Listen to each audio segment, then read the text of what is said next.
At Christmas dinner, my husband handed me divorce papers. His mother laughed and said, "You'll be homeless soon." Hi, welcome to my channel. This is my new story. Christmas night, my husband placed a divorce paper in front of me at the dinner table. My mother-in-law laughed loudly. "You'll soon become homeless." The whole table burst into laughter. I sat still looking at those faces, then took out a black card my late mother had given me when I was 19 and handed it to the waiter.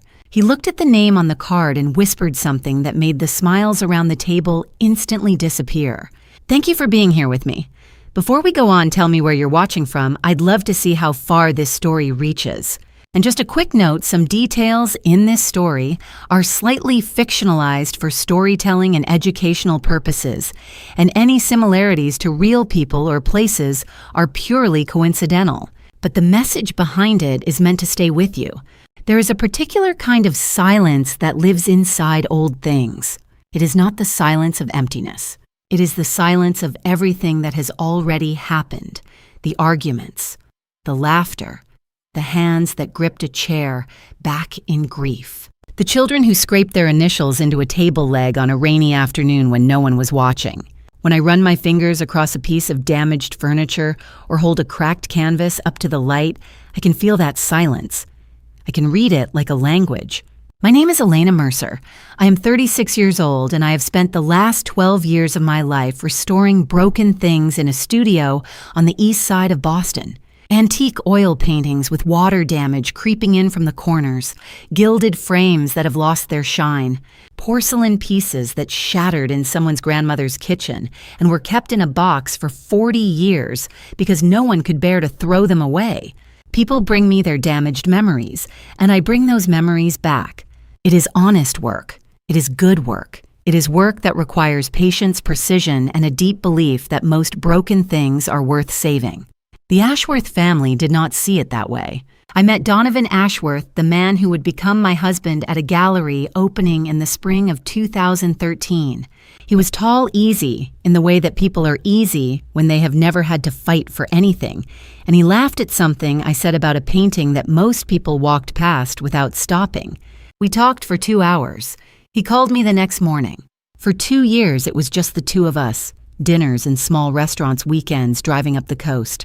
Long evenings in my studio where he would sit on the old leather stool in the corner and watch me work without saying anything, just keeping me company in the comfortable way that people do when they are genuinely happy to be near you. Donovan was warm then, present. He looked at me like I was someone worth looking at. It was the autumn of 2015 when he first brought me to the Ashworth estate. I remember the drive out, the way the trees along the private road had already gone gold and amber beautiful, in the way that things are beautiful right before they fall. The house itself sat at the end of a long driveway, 3 stories of pale stone, that had been standing since before either of us were born. It was the kind of home that announced itself before you arrived, that made you aware of your own smallness, the moment you stepped out of the car. Donovan squeezed my hand as we walked to the front door. I told myself that meant something. His mother, Margaret Ashworth, a woman in her late 50s with silver hair cut close and eyes the precise color of a November sky, opened the door herself. She was dressed in a way that suggested she had not dressed up for us, that this was simply how she looked on an ordinary afternoon.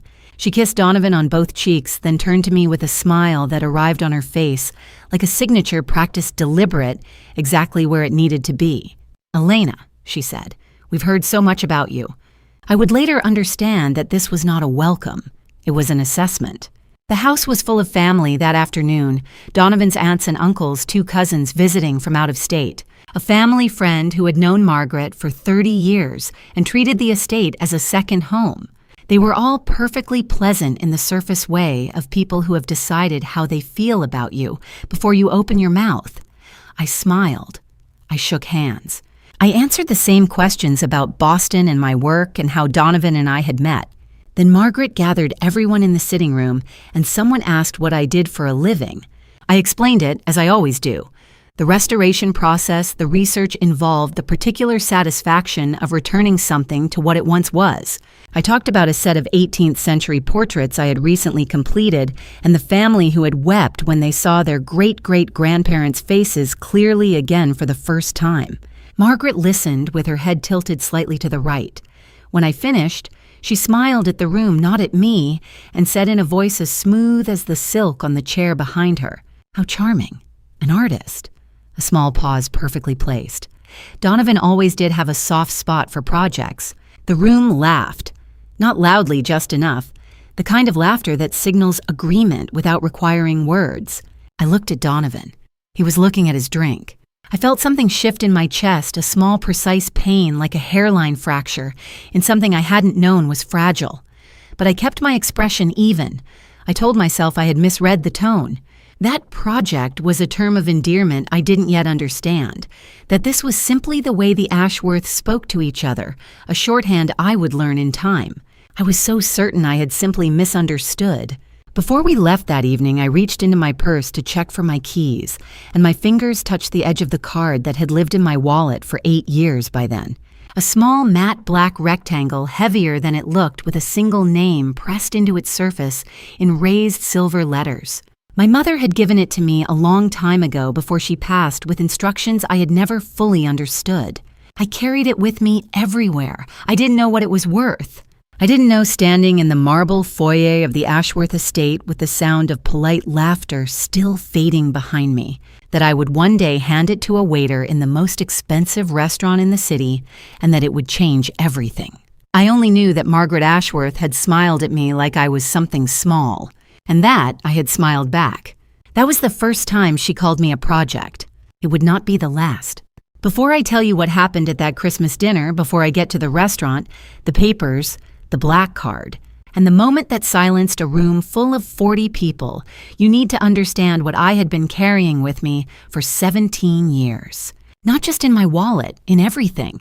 My mother's name was Rose Mercer. She was the kind of woman who moved through the world quietly without announcement, the way that rivers move patient, purposeful, shaping everything around them without making a sound.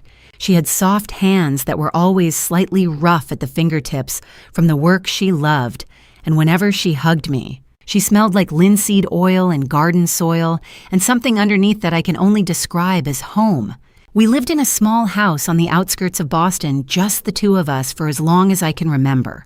The yard was overgrown in the most intentional way, full of things my mother had planted and coaxed back to life over the years.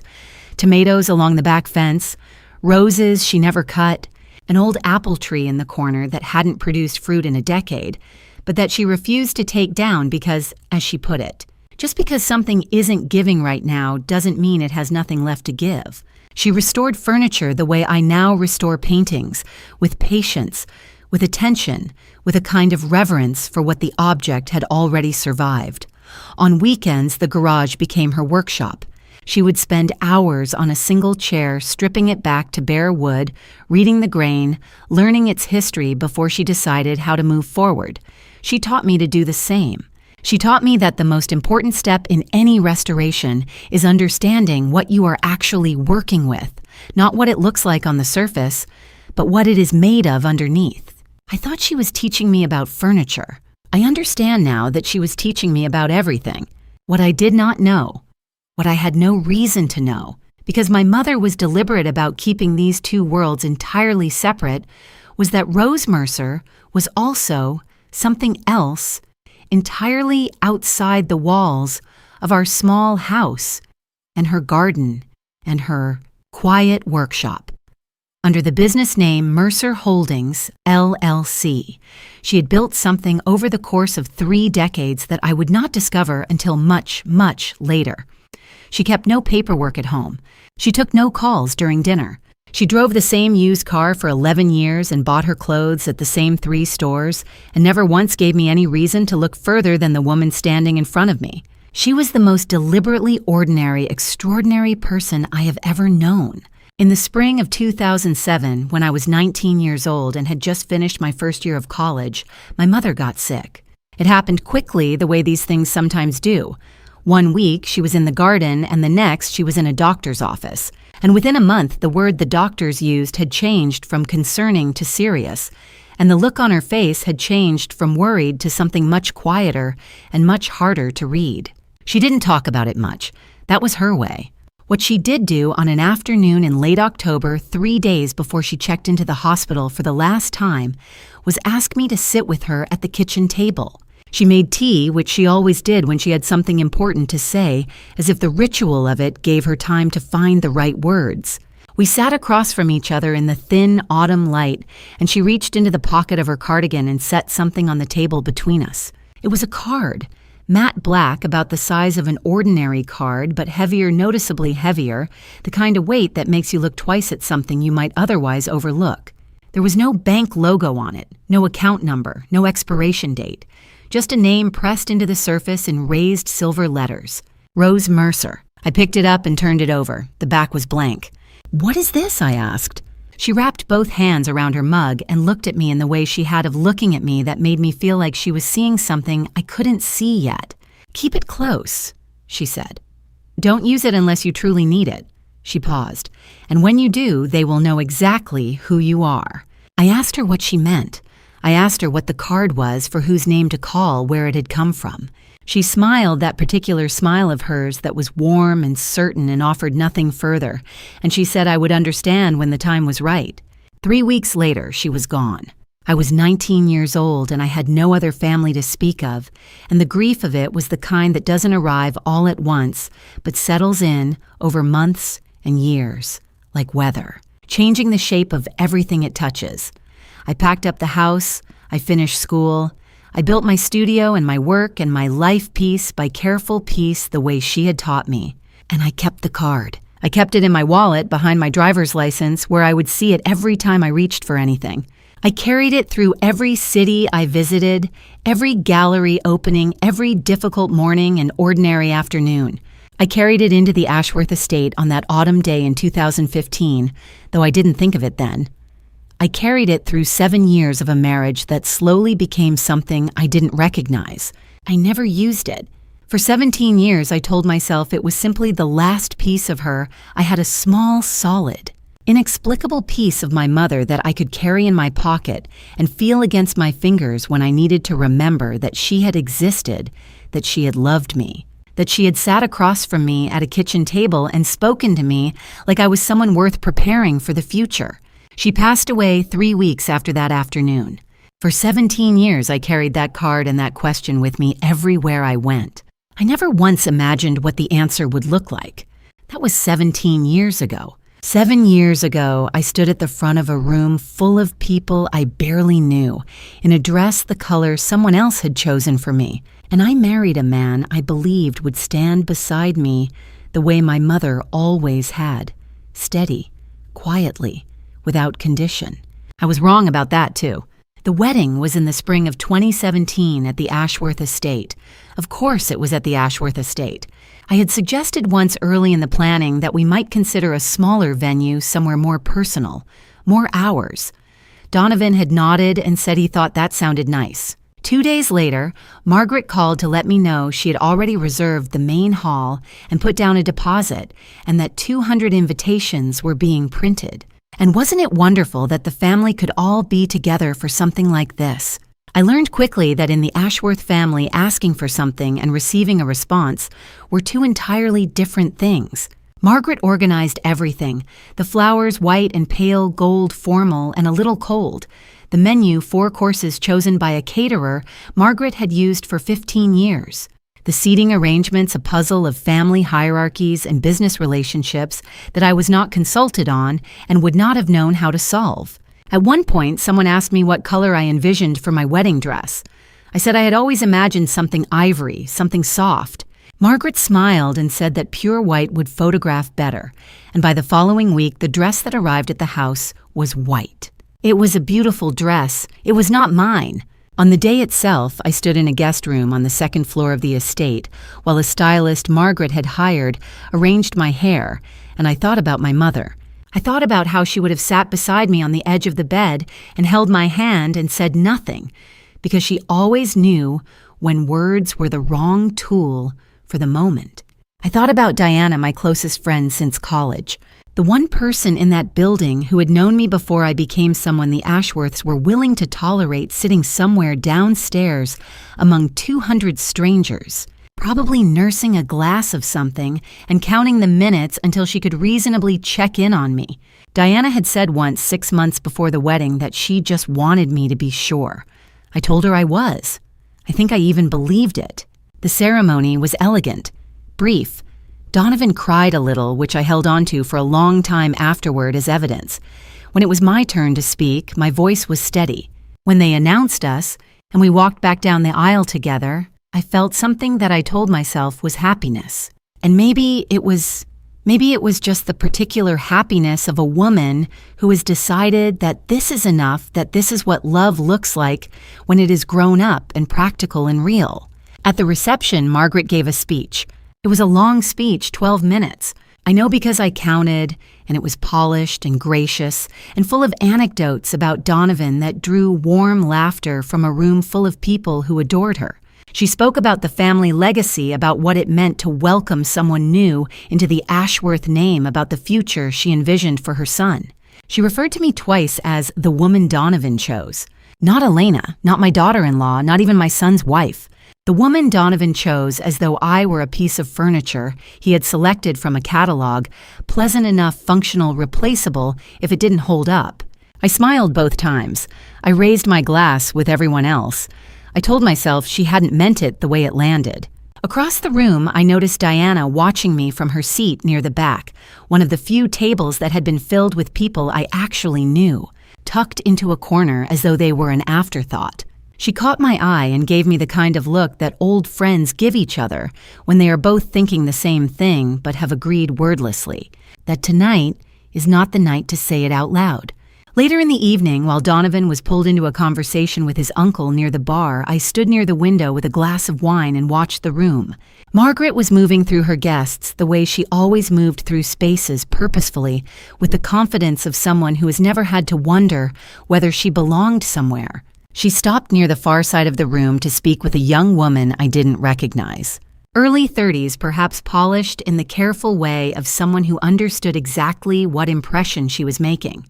The conversation between her and Margaret was close and comfortable, the kind of conversation that doesn't happen between strangers.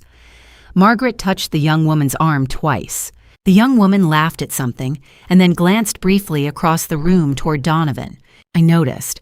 I filed it away without examining it. I told myself it meant nothing. That was the night of my wedding, and I was determined to believe in the version of the future I had chosen. Then midnight came, and we were in the suite at the top of the house, and there was a knock at the door. Margaret, fully dressed, standing in the hallway with an apologetic expression that did not reach her eyes, reminding Donovan that the call with the attorneys was scheduled for 7 in the morning, and he really shouldn't stay up too late. Donovan thanked her. He actually thanked her. After he closed the door, I lay on my back in the dark and stared at the ceiling and listened to the sound of the estate settling around me, the creak of old wood, the distant murmur of staff cleaning up below, and I understood something that I was not yet ready to put into words, that in this family I would always come after. I told myself it would get better once they got to know me. I had never been more wrong in my life. The thing about damage is that it rarely announces itself. It doesn't arrive with a crash or a crack or a moment you can point to later and say, there, that was when it happened.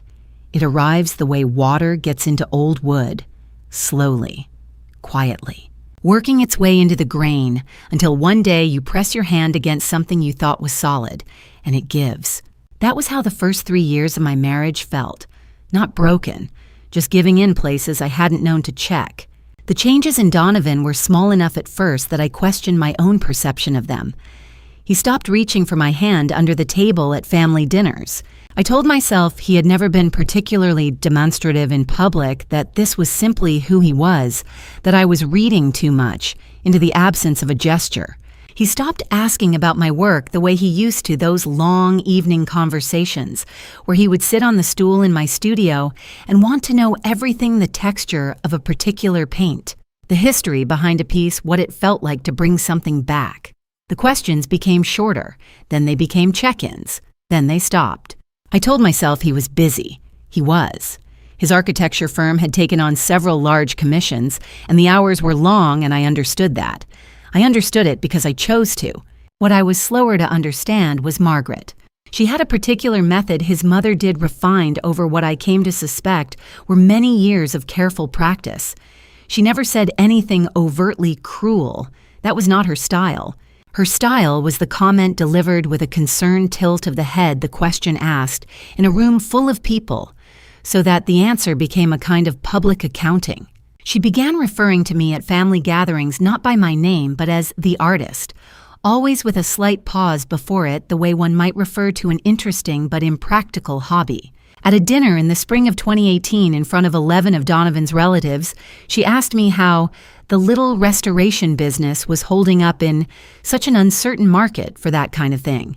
At a holiday gathering the following year, she mentioned to no one in particular, and everyone in earshot, that she had always admired people who followed their passions, regardless of the financial implications. She smiled when she said it. She always smiled. And Donovan sat beside me at those tables and said nothing.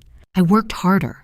That was my response to most things then, to push further into the work, to take on more projects, to expand the studio and build the kind of reputation that couldn't be dismissed with a pause and a carefully chosen noun. I told myself that if I could demonstrate my worth in terms even the Ashworths could recognize in commissions and clients and the kind of quiet professional respect that accumulates over years, then Margaret would eventually have to adjust her assessment of me. I understand now that I was trying to win an argument that had already been decided before I walked into the room. By our third year, Donovan and I had settled into a life that looked fine from the outside.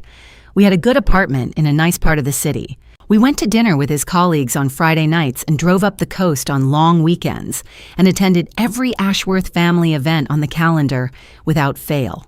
We were a couple visibly in all the ways that counted to people who weren't paying close attention. It was the summer of 2020 when something shifted in a way I couldn't explain away. Margaret hosted one of her regular family dinners at the estate, the kind of evening that had its own unspoken dress code and its own unspoken seating chart, where the conversation moved along pre-approved tracks and everyone understood their role. I had attended enough of them by then to know how to move through one without drawing attention to myself, which was, I had come to understand, the closest thing to acceptance I was likely to receive. That evening, there was someone new. Her name, I would learn later, was Cecily Harmon. She was introduced as the daughter of an old business associate of the Ashworth family, early 30s, composed in the way of someone who had grown up understanding how rooms like this one worked, dressed in the kind of understated elegance that required both money and taste. She was exactly the sort of person Margaret would have chosen if Margaret were in the business of choosing people for her son, which, as it turned out, she was. Margaret placed Cecily beside Donovan at the table. This was not on its own remarkable. Margaret arranged seating according to a logic I had long since given up trying to decode.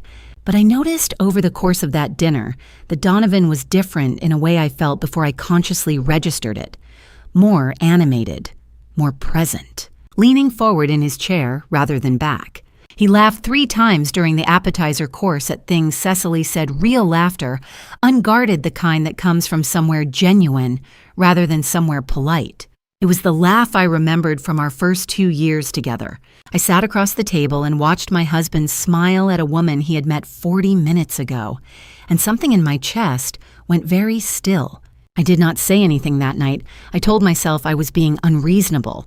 I told myself that Donovan was simply being a good host, that he was warm with everyone when he was comfortable, that the fact that he hadn't been warm with me in quite some time was a separate and unrelated matter that we would address eventually when life slowed down enough to allow for it.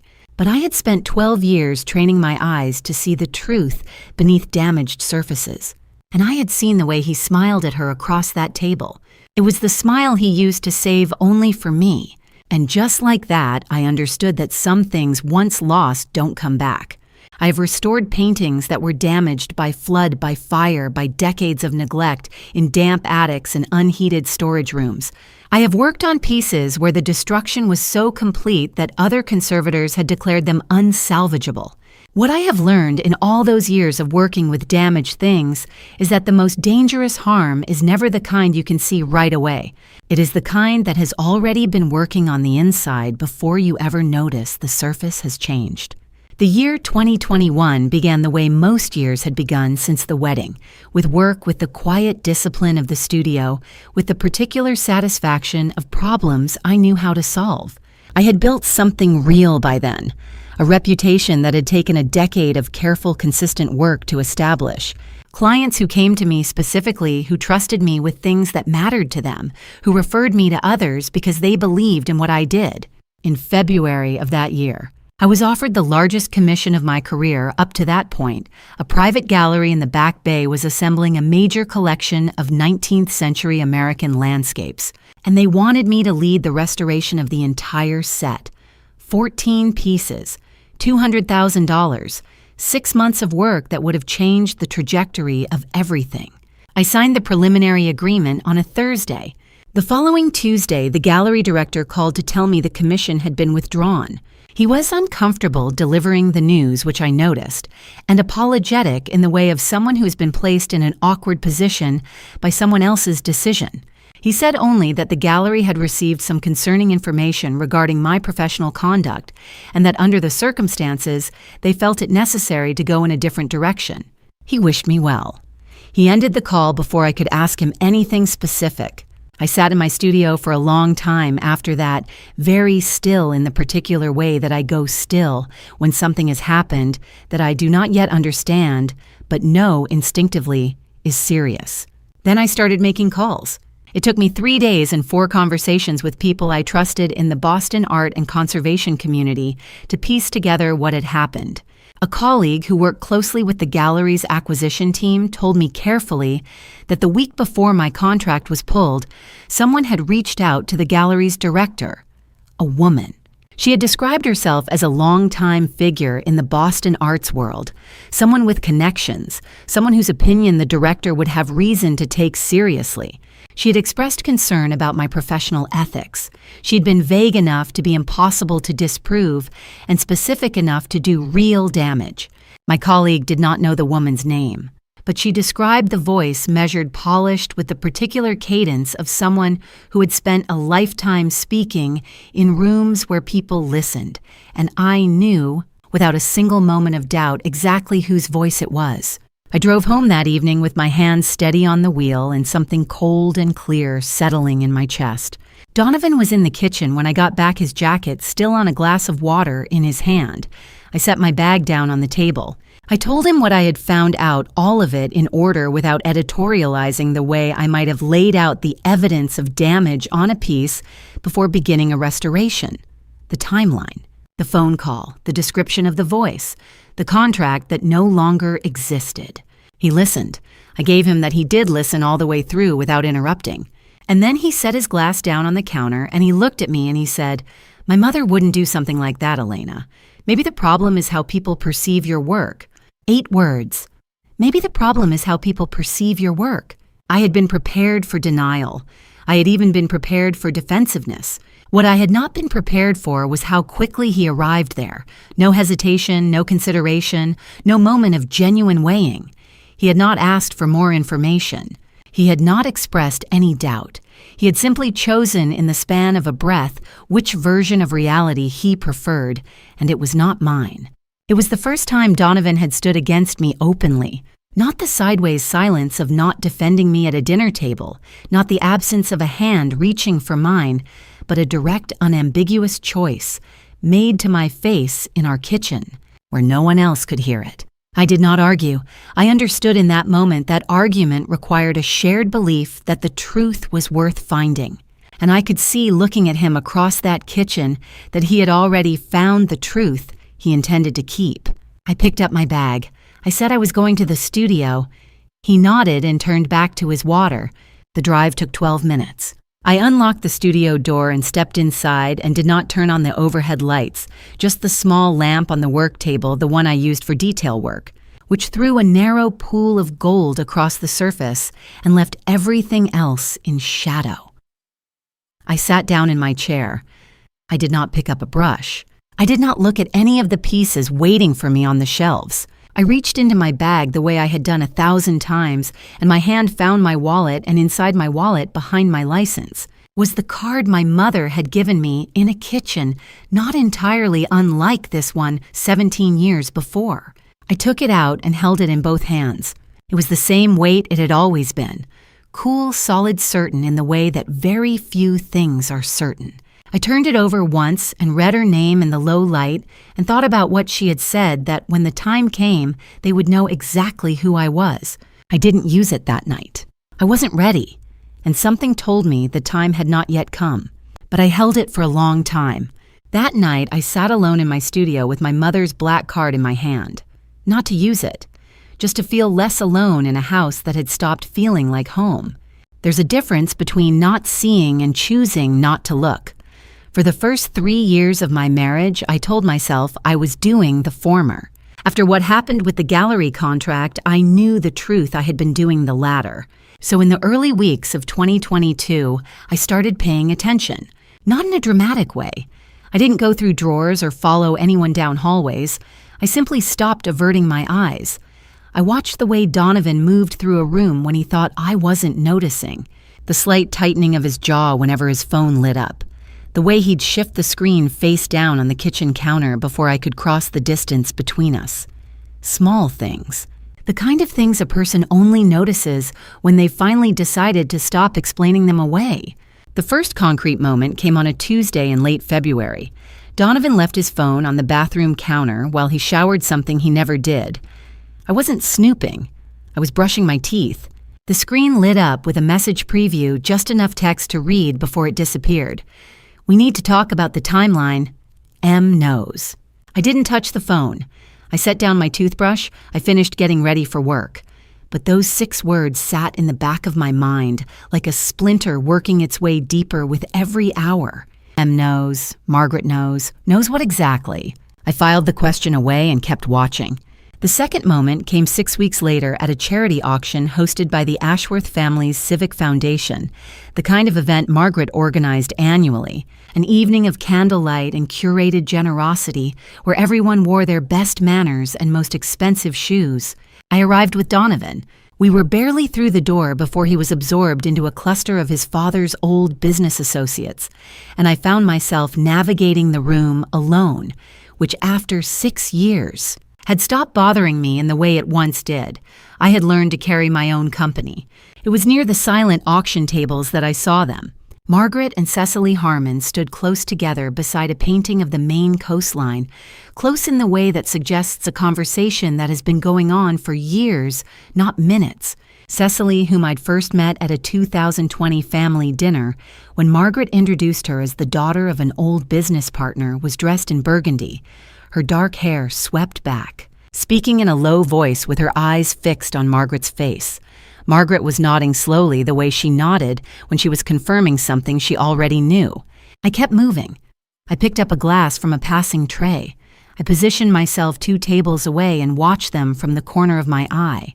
What I observed was not a casual exchange between a matriarch and a family acquaintance. It was a briefing. Cecily passed a slim envelope, cream-colored unmarked, to Margaret beneath the edge of the table. A gesture so practiced it would have been invisible if I hadn't been looking for exactly that kind of thing. Margaret slipped the envelope into her evening bag without looking at it, as though she had been expecting it, as though this had happened before. I told myself on the drive home that I had possibly imagined the significance, that envelopes exchanged at charity events could mean 100 unremarkable things: donations, correspondence, handwritten notes. I was a woman who worked with her hands and repaired broken things. I was not someone who read hidden meanings into social transactions. But I had also spent 16 years learning how to examine surfaces for the damage underneath. And what I had seen at that auction had the texture of something concealed rather than something innocent. Donovan was quiet in the car. I asked him how he knew Cecily in what I hoped was a conversational tone. "She's been around for years," he said without looking away from the road. "Margaret's known her family a long time." "She's very young to be at these kinds of events regularly," I said. "She's involved in the foundation," he said. "Margaret brought her on as a kind of advisor. an advisor to a civic foundation, at 28 years old. I nodded and looked out the passenger window at the dark Massachusetts highway and said nothing more. But I filed that word advisor next to the phrase, M knows. In the part of my mind I was now treating like evidence storage rather than private thought. The third moment happened on an ordinary Wednesday evening in April. I was in the kitchen, the kind of quiet evening where dinner was something simple, soup bread, the radio on low. Donovan was on a call in his study door ajar. I wasn't listening. I was washing the cutting board when a fragment of his voice drifted into the hallway. She doesn't suspect anything. I told you she's focused on her work. I turned off the faucet. The water went silent. His voice dropped and I heard nothing else intelligible, only the sound of a chair adjusting and then the door swinging fully closed. I stood at the sink with my hands still wet and my breathing very slow, and I thought about what it means to be described as someone who doesn't suspect anything. Because the person saying those words believes they are correct. They believe that your focus, your dedication to your own life and craft is a kind of blindness they can rely on. I thought about my mother, how she used to say that the most valuable things in any room are the ones no one thinks to look at. I dried my hands. I went back to the cutting board. I finished making dinner. I set the table for two as I always did, and I waited for Donovan to come out of his study. He did eventually. He sat down, complimented the soup, asked about a client piece I'd been working on, and told me about a project meeting scheduled for the following Monday. We ate together like two people who had mastered the appearance of a life. And that night, lying in the dark, I stared at the ceiling and thought about that envelope at the auction, about M knows, about she doesn't suspect anything. The following week at a small dinner the Ashworths hosted for a few family friends, I found myself standing near the hallway when Margaret passed me with a glass of wine and paused just briefly to say something to one of her guests that stopped the breath in my chest.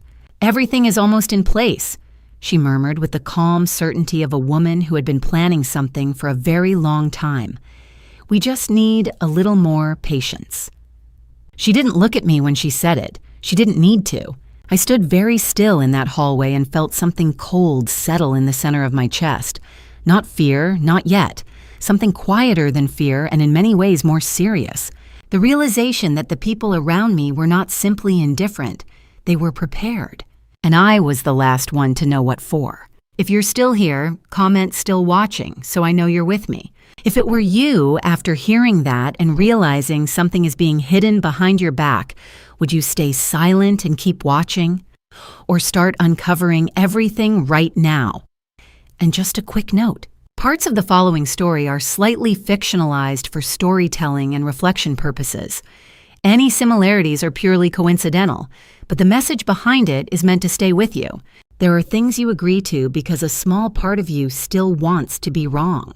That was the part of me that said yes when Donovan suggested marriage counseling in late May of 2022. It wasn't entirely a surprise. The months following the charity auction had settled into a particular kind of cold, not the explosive kind, not raised voices or slammed doors, but the quiet cold of two people who have stopped reaching across the distance between them. We were polite at dinner. We were courteous about schedules. We moved through the same house like two tenants who had signed different leases and were simply waiting out the overlap. When Donovan sat across from me at the kitchen table one Sunday morning and said he thought we could use some outside perspective, I searched his face for something. Guilt, maybe. Or the specific discomfort of a person saying something they've been coached to say. But he looked sincere. Tired and sincere the way he'd looked in the early years when he was genuinely trying. That small part of me, the part that had loved him without reservation for 7 years, decided to believe it. So I said yes. Dr. Hale's office was on the 4th floor of a building in downtown Boston, the kind of address that announces a certain level of seriousness before you've walked through the door. The waiting area was quiet with warm lighting and the faint sound of classical piano coming from somewhere I couldn't locate. His diplomas were framed in matching dark wood, a doctorate, from a university in the Midwest certifications, from 2 professional associations, a commendation letter mounted beside the window. Dr. Hale himself was in his early 50s with reading glasses pushed up on his forehead and the practiced, unhurried warmth of someone who had spent decades being trusted with difficult things. He offered water. He took notes in a small leather notebook. He asked questions that felt careful rather than clinical, the kind of questions that made space for answers instead of guiding them toward conclusions. I went in guarded, that much I'll admit. But over 3 sessions I started talking. Not the managed version of talking I had perfected in the Ashworth household, measured self-editing, always aware of the audience. Real talking. I told Doctor Hale about the gallery contract, the way I'd felt when Donovan sided with his mother, the years of small corrections and quiet erasures that had worn something down in me I couldn't fully name. I told him about standing at my own wedding and feeling invisible, about lying awake and wondering whether I was describing something real or constructing a grievance out of accumulated fatigue. I said things I had never said aloud, and for 3 weeks that felt like progress. It was a Thursday afternoon in late June when I left my jacket. I had been halfway to the elevator when I realized I'd draped it over the back of my chair and forgotten it during the session. Doctor. Hale's door had been closed, but not latched, that particular model of door, with the handle that doesn't fully catch unless you pull it toward you. I knocked once, heard nothing, and pushed it open just enough to reach around for my jacket on the chair near the entrance. Dr. Hale was at his desk, his back partially turned, his eyes on his computer screen. He was typing. Not in his leather notebook, typing quickly and with purpose, the way a person types when they're responding to something rather than composing it. I collected my jacket. I was about to say thank you and excuse myself. Then I saw the name in the recipient line of the email on his screen. I didn't read the subject. I didn't need to. The name alone, the name of Margaret Ashworth's attorney, a man whose business card I had once seen on the kitchen counter and thought nothing of, was sufficient. I said, "Sorry to interrupt, I forgot my jacket." Dr. Hale turned from his screen. "Of course," he said. His expression didn't shift. If he was startled, he had buried it immediately. "Same time next week?" I asked. "I'll have my assistant confirm," he said with the same unhurried warmth as always. I smiled. I thanked him. I walked to the elevator and pressed the button and stood with my hands perfectly still at my sides. The elevator descended 4 floors. I stepped out into the lobby. I walked through the glass doors and onto the street and around the corner to where I had parallel parked on a side street off Boylston. I got into the driver's seat. I closed the door. Then I took out my phone. I had been in the office for less than 40 seconds when I'd seen the screen. But 40 seconds was long enough. Long enough to recognize the name, to register the implication, to calculate exactly how much time I had before Dr. Hale would shift the window or close the browser. I had kept my face neutral and my exit unhurried for exactly that reason. Now sitting in my car on that quiet side street, I opened the photo I had taken. The screen reflected in the glass panel beside the door, angled but legible. The name in the recipient field. The first 3 words of the subject line visible above the fold. It wasn't absolute proof in the legal sense, but it was a thread. And I had spent enough years restoring damaged things to know that you follow threads carefully without breaking them until you understand what they're attached to. I set the phone face down on the passenger seat. I put both hands on the steering wheel. I didn't start the engine. I sat in that car for 2 hours. The afternoon light moved across the dashboard, slow and indifferent, while the street outside cycled through its ordinary rhythms, delivery trucks, dog walkers, a group of students passing with coffee cups. The world was entirely unbothered by what I now understood. I kept waiting for anger. I had expected it. The hot, clarifying kind that comes when betrayal finally has a name and a face and an email address. But it didn't come. What came instead was something I had no name for at first, a settling like the moment a dislocated joint slides back into place. Not relief, not peace. Something more fundamental than either the end of uncertainty, because I had spent months questioning my own perception, wondering whether I was reading too much into silences, into a name on a phone screen, into an envelope passed beneath a table at a charity event. And there is a particular exhaustion in doubting your own clarity, a fatigue that has nothing to do with sleep and everything to do with the constant work of second-guessing yourself.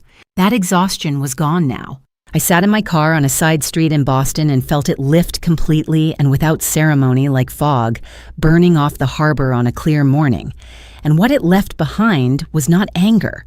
It was something worse than anger, something that required more patience and more precision. I was finally fully awake. I waited 4 months. Not out of fear, not out of indecision. I waited because I had spent enough time in the business of restoration to know that you don't approach a damaged surface while your hands are still unsteady. You wait until you can hold the instrument without pressure, until the work becomes deliberate rather than reactive. 4 months gave me that. By the time October arrived, I was as steady as I had ever been. I chose a Sunday evening. Donovan was home, no calls scheduled, no early morning meeting looming. The house was quiet in the particular way it had become, not peaceful, but cautious, like a room where two people have learned to move without touching the walls. I set my phone on the kitchen table with the photograph open on the screen. I didn't say anything. I just waited for him to look at it. He looked at it for a long time. The photograph showed Dr. Hale's computer screen reflected in the glass panel beside his office door, angled but legible. The recipient name in the email window. The first line of the subject. It wasn't a confession. It was a thread the way I had described it to myself that afternoon in June, sitting in my car outside his building. But threads held up in the right light are enough. Donovan didn't deny it. That was the first thing I noticed. There was no immediate protest, no. That's not what it looks like, no reaching for an explanation. He looked at the photograph, and then he looked at me. And what crossed his face was something I had never seen there before. Not guilt exactly, but the specific discomfort of a man who has been caught not in a lie, but in a choice. She wanted to understand the situation better, he said. That's all it was. She hired our marriage counselor to report back to her attorney, I said. Not loudly, I want to be clear about that. My voice was the same temperature it always was. I want to know if you knew beforehand. He didn't answer. I let the silence sit there between us on top of the phone. On top of everything that had accumulated in the years between that first dinner at his family's estate and this kitchen table on an October evening. His silence was the answer. It had always been more honest than his words. What followed lasted nearly 2 hours. I have no interest in reconstructing it in full because most of it was not a conversation. It was Donovan working his way through a set of positions he had evidently prepared, and me declining to pretend they were reasonable. He said I had always been too sensitive. He said I took things personally that weren't meant that way. He said his mother had only ever wanted what was best for the family, and that if I had tried harder to understand her, things would have been different. I listened to all of it. I didn't interrupt.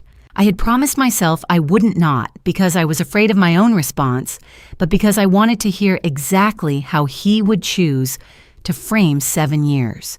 When he finished, I asked him one more time did he know before I walked into Dr. Hale's office for the first session what the arrangement was. He looked at the table. I thought it would help, he said. I thought if she understood what was happening between us, I said, your mother. He didn't finish the sentence.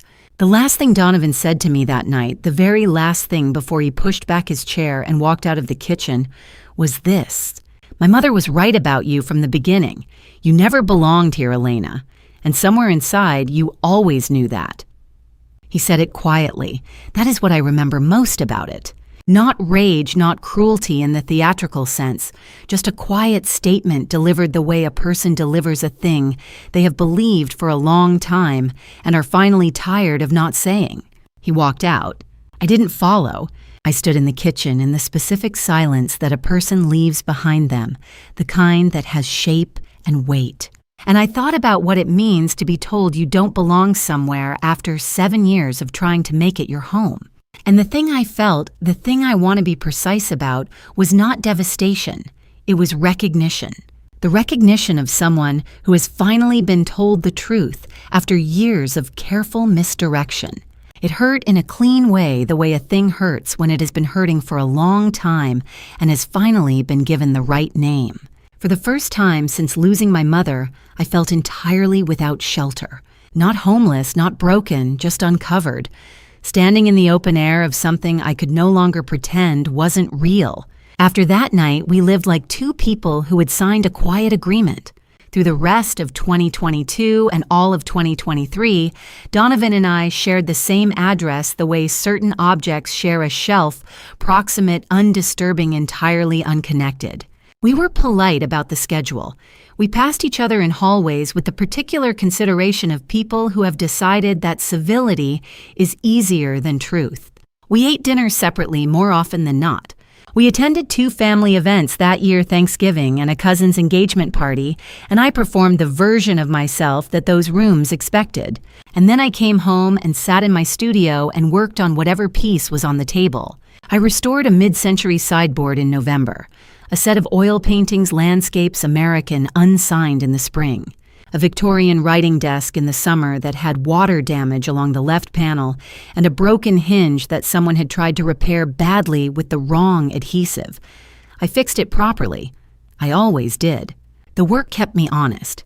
It reminded me that damage is not the end of a thing, only the beginning of understanding what it's made of. But I want to be truthful here. There were nights in 2023 when the silence of that house pressed down in a way that had nothing to do with peace. When I lay in the dark and felt the specific weight of years spent existing inside someone else's version of who I was supposed to be. It was in those moments that I would sometimes take my mother's black card from the small cedar box on my dresser. Not to use it, just to hold it. To feel the weight of the name embossed on its surface, Rose Mercer, and remember that before I was anyone's wife, before I was anyone's project, I was my mother's daughter. And my mother had never once suggested I didn't belong exactly where I stood. He walked out that night and left a silence behind him. Standing in it, I understood something I should have recognized much sooner. For 7 years, I had been living inside someone else's story. I had been a character in a narrative that Margaret had written and Donovan had agreed to perform. Every correction, every comment, every quiet maneuver, it had all been authored before I arrived. It was time at long last to remember my own. The year 2023 taught me what it means to build a life inside a life. On the surface, everything continued. I went to work. I restored things. A pair of gilded mirrors from an estate sale in Connecticut. A 19th century writing bureau with a collapsed drawer mechanism and veneer that had been refinished badly by someone who hadn't understood the grain. A set of botanical watercolors, fragile, water-damaged, the kind of work that requires a patience most people don't have for things they can't immediately see the value in. I understood them. I always did. The Ashworth house remained what it had become after that October evening, a place where 2 people maintained separate routines within shared walls. Donovan left early and came home late. We exchanged the necessary words, schedules, logistics, the occasional question about whether we needed anything from the market. We had become, without formal agreement, extraordinarily civil strangers. I did not cry about it. I had done that quietly in the studio in the months before the confrontation, and somewhere in the course of that year, I found I had used up the part of me that grieved the marriage. What remained was something more practical. I focused on my work. I took on larger commissions. I started teaching a weekend workshop for advanced restoration students at a small arts center in Cambridge, which gave my Saturdays a structure I hadn't known I needed, and I waited without consciously deciding to wait for whatever came next. It came in the first week of December 2024. Margaret called on a Tuesday afternoon while I was cleaning brushes in the studio, the kind of task that keeps your hands occupied and your mind available, which is perhaps why I remember the conversation with such precision. Her voice was different from the start. Not warmer exactly, but animated in a way I had learned to distinguish from her usual register of polished control. She sounded like someone delivering a plan that had been prepared well in advance and was pleased to finally be in motion. She had booked a private dining room for Christmas Eve. 40 guests, family, close associates. A few people she described as essential to the season. The reservation was at a restaurant called Mercer's Downtown, which she described as the finest dining room in Boston. She had handled the arrangements herself, she said. All Donovan and I needed to do was arrive. I said that sounded lovely. I wrote down the time. After I hung up, I noticed that the name of the restaurant had passed through my mind and released without catching. It registered as a pleasant-sounding name. Nothing more. 3 days later, Donovan came home with a dress box. It was wrapped in the kind of tissue paper that comes from stores that charge for the tissue paper, pale silver with a narrow ribbon. Inside was a navy dress, fitted elegant, the sort of thing you wear when you want to be looked at. The kind of dress Margaret would have approved. Donovan set it on the bed and said Margaret had thought it would suit me for Christmas Eve. She chose it, I asked. She suggested it, he said. I ordered it. I thanked him. I hung it in the closet. I did not ask why, after the better part of 2 years moving through our shared spaces like a careful stranger, he was suddenly presenting me with gifts selected by his mother. I had learned that some questions asked directly produce only the version of an answer the other person has already rehearsed. What I did instead was note it the way I had been noting things for 3 years now, filed quietly without visible reaction in the part of my mind that had become very organized. It was a Thursday evening 4 days before Christmas when I found the note. Donovan had left his coat draped over the back of the armchair near the hallway, the charcoal wool one, the one he wore to Ashworth family events. I moved it to hang it properly the way I had done hundreds of times without thinking, and something slipped from the inner breast pocket and landed on the floor. A small piece of paper folded in thirds, the kind torn from a notepad, not a formal card. I picked it up because it had fallen and I was standing there. I did not intend to read it, but it unfolded as I lifted it the way light paper does, and the writing was visible before I'd made any decision about whether to look. 3 lines.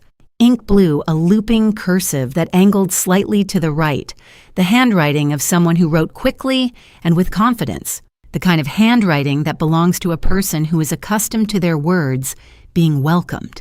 Can't wait for tonight. Everything's finally falling into place. C. I read it twice. Not because I hadn't understood it the first time, but because there is a particular difference between comprehending a thing and fully registering what it means. The first pass is the mind. The second pass is the rest of you. Then I folded the note back into thirds along the original creases and returned it to the inner breast pocket of the coat. I hung the coat properly on the hook by the door. I walked to the kitchen. I put the kettle on. I want to say something about that moment because I think it matters. I felt no particular shock. That is not because I was numb or because I had built up some protective layer of indifference in the 2 years since that October kitchen conversation. It was because the note was not a surprise in the way that surprises require an element of the unexpected. It was instead the final piece of a picture I had been assembling for a long time, the kind of completion that doesn't feel like a revelation so much as a confirmation. I had known on some level since that summer dinner in 2020 when Margaret placed Cecily Harmon beside my husband, and I watched him smile at her the way he no longer smiled at me. I had known it in the way you know certain things before you have language for them in the body, in the quality of a silence and the particular care with which a person avoids your eyes. Now I knew it with paper and ink. The kettle came to a boil. I made coffee. I carried the mug back to the studio and sat down in front of the Victorian side table. I was currently working on a hairline fracture along the top rail that needed a very specific adhesive, applied in very specific conditions. I mixed the compound. I applied it with a fine brush. I held the joint together with clamps and waited for it to set. That is what you do with a fracture. You apply what is needed. You hold it. You wait. Christmas Eve was 4 days away. I did not know what that night would bring, not in any specific sense, not with the clarity that I would come to have in the hours that followed. I only knew sitting in my studio with my hands still and my mind very quiet that I had stopped running from whatever was coming. Whatever it was, I intended to meet it standing up. Before we continue, just a quick note. Parts of this story may include fictional elements for storytelling and reflection purposes, so it may not be entirely real. If you're enjoying the video, feel free to share it and subscribe to follow the next episodes. But if this isn't for you, you're always free to stop here. 4 days pass faster than you expect when you have decided to stop dreading them. I spent the lead up to Christmas Eve the way I always spent time I needed to move through carefully working. There was a pair of 19th century botanical prints that needed stabilization along the lower margins. Paper fragile enough that I had to use a brush no wider than a matchstick and a patience I had spent years cultivating. I finished them the afternoon of the 24th. I cleaned my tools. I changed into the navy dress that had been hanging in my closet since Donovan brought it home, and I looked at myself in the mirror for a moment longer than usual. Not vanity, something closer to inventory. Then I picked up my coat and my bag, and in the bag, as always, my mother's black card in its small envelope, and I walked to the car. We arrived at 7 in the evening. The restaurant occupied the ground floor of a building on a quiet block just off the main commercial stretch downtown, the kind of address that doesn't announce itself because it doesn't need to. There was no sign above the door in the way that restaurants which need customers have signs. Only a small brass plate beside the entrance letters rendered in a font so understated it was almost a whisper Mercer's. I noted the name as we stepped inside the way you note a detail that doesn't yet mean anything. The interior stopped me for just a moment, not long enough for Donovan to notice, but long enough that I registered the pause myself. The floors were white marble, the kind that has been polished over decades rather than installed new, the kind with depth in it, variation in the grain, the small imperfections that come from age and use and continued care. The ceiling was high, hung with 3 crystal chandeliers that scattered light in the way that good crystal does not harshly, but in the manner of something that understands how to share what it has. And there was a smell, subtle, layered, fresh flowers somewhere nearby, and beneath that, something older. Cedar, I thought, or sandalwood. The particular warm scent of fine old wood that has been looked after for a long time. I knew it the way I knew certain things in my work, not from having encountered this room before, but from something that lived below conscious memory and responded before the mind caught up. I could not have explained why the smell felt like recognition, so I didn't try. I filed it in the same careful place I had been filing things for 3 years and followed Donovan into the private dining room. The room was already full. 40 people approximately, I counted later out of habit, more than intention. Round tables arranged around a central long table, white linens, low centerpieces of white roses and eucalyptus. Every seat occupied by someone who belonged to the Ashworth World family members whose names I had learned at holidays and promptly forgotten. Business associates whose handshakes I had received at events for 9 years. Spouses of cousins I had exchanged pleasant and entirely meaningless conversation with at a dozen gatherings like this one. A room full of people I had stood beside for nearly a decade and remained in all the ways that mattered entirely unknown to. Cecily Harmon was already there. She stood near the far end of the long table beside Margaret, in the particular way that suggested she had arrived early enough to help with the arrangement of things or to be included in a conversation that was finishing as the other guests filed in. She wore a deep wine-colored dress. Her hair was up. She looked comfortable in a way that guests don't look in the settled proprietary way of someone who understands their place in a room to be secure. Donovan crossed to his mother before he crossed to me. There was no hesitation in it, no awareness that it was something to note. It simply happened the way a compass needle moves toward north without making a decision about it. Margaret embraced him. Cecily touched his arm briefly in greeting. 3 people in a loose cluster at the head of the table, connected by something that had been building for long enough that it no longer needed to announce itself. I found my seat third from the end on the left side of the long table. I settled into it, arranged my napkin, and accepted a glass of water from the server, who moved past immediately. I had become over the years quite good at occupying a seat at the Ashworth table in a way that minimized friction. I knew when to speak and when to offer an agreeable smile. I knew which topics to approach and which to leave to the people who owned them. That knowledge had always served me as a form of self-protection. Tonight I noticed it felt different. Less like armor, more like the stillness before something shifts. Margaret worked the room with the fluency of a woman who had spent her entire life understanding that a gathering of people is also a demonstration of control. She moved from cluster to cluster, her voice carrying the particular warmth that functions as authority. The warmth that says, I have arranged all of this, and you are here because I permitted it. She laughed. She guided conversation. She touched people's arms when she wanted their full attention. Dinner began at 7:30. The first course was something with winter squash elegantly presented. The conversation moved through the usual channels holidays abroad, a recent development in the Back Bay real estate market, someone's child who had recently been accepted somewhere that required announcement. And then approximately 20 minutes into the meal, Margaret turned to me. She did it the way she always did, not abruptly, but with the smooth deliberateness of a woman who times her movements for effect. She waited for a lull in the table's conversation, a natural pause that she had perhaps helped create, and then she looked at me with an expression of pleasant practiced curiosity. "Elena," she said, "I've always meant to ask, do people actually pay real money for restored paintings, or is it more of a hobby income situation?" The table went quiet in the way that tables go quiet when they sense the register of a conversation has shifted. A few people smiled into their glasses. Someone near the middle laughed the short, accommodating laugh of someone who isn't sure what they're laughing at, but has decided that agreement is easier than neutrality. I picked up my wine glass. I let the pause breathe for one beat longer than was comfortable. "You'd be surprised," I said. I said it pleasantly. I did not elaborate. I took a sip of wine and turned to the person on my left and asked them something about their holiday plans, and the conversation moved on the way conversations do.